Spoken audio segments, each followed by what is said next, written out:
Educational research में आप सभी का स्वागत है। आज हम भौतिकी यानी कि फिजिक्स के महत्वपूर्ण 23 प्रश्नों के बारे में जानकारी प्राप्त करेंगे, जो हमारे फाइनल एग्जाम के लिए बहुत ही महत्वपूर्ण है, जिसका एग्ज़ाम 12/4/2022 को लिया जाएगा। तो आशा करते हैं कि आप सभी बहुत अच्छे से तैयारी कर रहे होंगे और हमने फिजिक्स के महत्वपूर्ण 23 प्रश्नों का सॉल्यूशन आप लोग के बीच में लेकर आए हुए हैं। तो आज का पहला प्रश्न है, चेहरे देखने के लिए किस दर्पण का उपयोग करते हैं?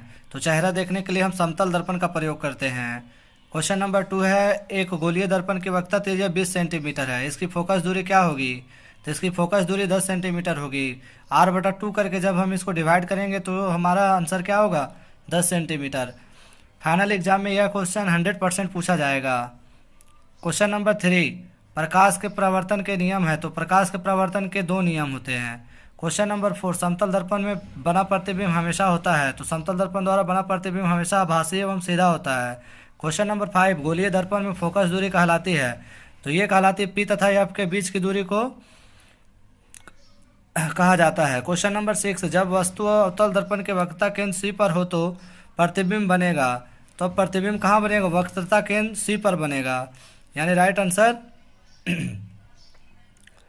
क्वेश्चन नंबर 7, मोटर गाड़ी के हेडलाइट में किस दर्पण का उपयोग होता है? तो मोटर गाड़ी के हेडलाइट में अवतल दर्पण का उपयोग होता है। क्वेश्चन नंबर 8, चेहरे का बड़ा एवं सीधा प्रतिबिंब देखने के लिए उपयोग किया जाता है। तो इसके लिए हम अवतल दर्पण का उपयोग करते हैं। क्वेश्चन नंबर 9, सौर भट्टियों में किस दर्पण का उपयोग होता है? तो सौर भट्टियों में अवतल दर्पण का उपयोग किया जाता है। क्वेश्चन नंबर 10, वाहन के पास साइड में लगे दर्पण होते हैं, तो ये उत्तल दर्पण होते हैं। क्वेश्चन नंबर 11, निर्वात हवा में प्रकाश की चाल होती है।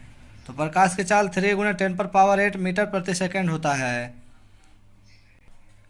क्वेश्चन नंबर 12, बीम की दूरी u, प्रतिबिंब की दूरी v एवं फोकस दूरी f के लिए गोलीय दर्पण में संबंध है।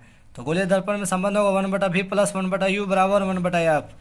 फाइनल में इससे सब्जेक्टिव में 3 अंक का प्रश्न पूछा जाएगा। तो आप सभी इसको अच्छे से आने की कर लीजिएगा, ताकि एग्जाम में किसी प्रकार का कोई समस्या ना हो।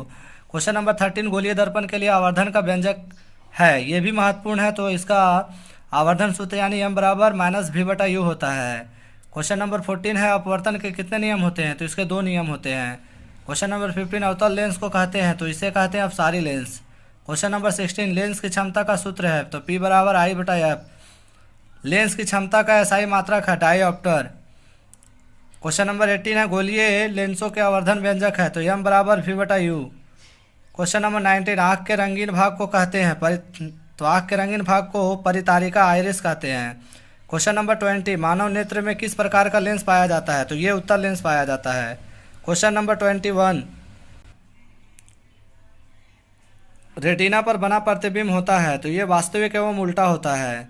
क्वेश्चन नंबर 22, दृष्टि दोष मुख्यतः होते हैं। तो दृष्टि दोष 3 प्रकार के होते हैं, निकट दृष्टि दोष, दूरदृष्टि दोष, जरा दृष्टि दोष।